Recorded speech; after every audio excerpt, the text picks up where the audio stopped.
ইতিমধ্যে ঋতুব্রত বন্দ্যোপাধ্যায় তিনি দিল্লির উদ্দেশ্যে রওনা হয়েছেন। রওনা হওয়ার আগে কি বললেন তিনি শোনাবো। আমাদের কালকে নির্বাচন সদনে নির্বাচন কমিশনের ফুল বেঞ্চের সঙ্গে আমাদের একটা অ্যাপয়েন্টমেন্ট রয়েছে, সেই জন্য ওরা 10 জন একটা ডেলিগেশন অ্যালাউ করেছেন।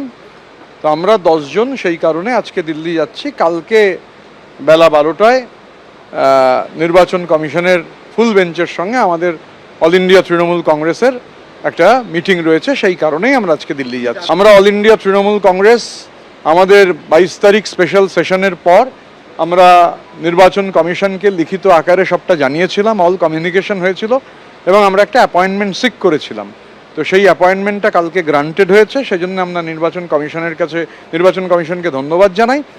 এবার আমাদের যে 10 সদস্যের ডেলিগেশনকে ওরা অ্যালাউ করেছেন, নির্বাচন কমিশনের ফুল বেঞ্চকেই হচ্ছে আমরা সেটা জানাবো। আমাদের যারা লিডারশিপ, কালেকটিভ লিডারশিপ, সেই কালেকটিভ লিডারশিপের 10 জন হচ্ছে, যেহেতু ডেলিগেশনও 10, তাই 10 জন হচ্ছে যাচ্ছে। নির্বাচন কমিশনের সাথে আলোচনা করে আমরা যেই চিঠি নির্বাচন কমিশনকে দিয়েছি সেটা নিয়ে আলোচনা করার জন্য আমরা যাচ্ছি। ঋতুব্রত বন্দ্যোপাধ্যায়, সন্দীপন সাহা থেকে শুরু করে ঋতুব্রত তৃণমূলের আরো সদস্য একে একে তারা দিল্লির উদ্দেশ্যে রওনা হচ্ছেন, যেটা এখনো পর্যন্ত জানা গিয়েছে মোট 10 জন তারা যাচ্ছেন এবং আগামীকাল জাতীয় নির্বাচন কমিশনের সঙ্গে তারা বৈঠক করবেন। কাল বেলা 12টায় সময় দেওয়া হয়েছে, আগামীকাল বেলা 12টায় জাতীয় নির্বাচন কমিশনের ফুল বেঞ্চের সঙ্গে বৈঠক করতে চলেছেন তারা। যারা ওদিকে গেছেন তাদের সকলকে কিন্তু আমরা দোষ দিচ্ছি না।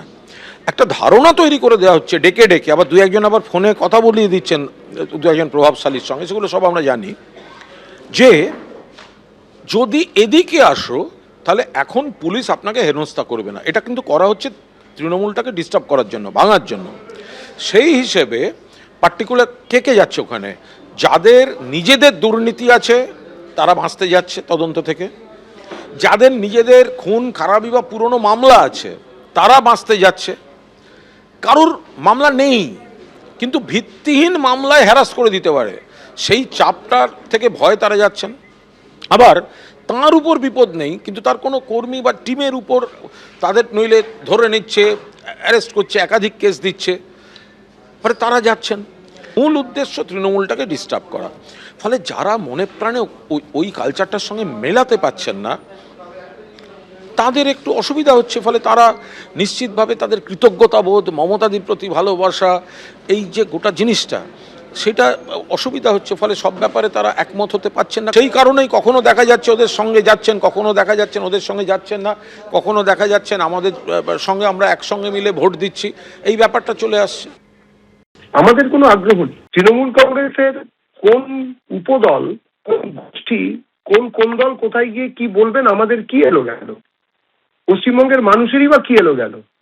চোর ডাকাতদের একটা সংস্থা, দুর্নীতির নীতি ছিল, রাজনৈতিক দলের জামা পরে যারা লাগামহীনভাবে সন্ত্রাস চালিয়েছেন, লুট চালিয়েছেন, এই সরকারের আগে সরকার যখন চলেছে, তারপরে এ নিয়ে আর পশ্চিমবঙ্গের বাঙালি ভাবছে না।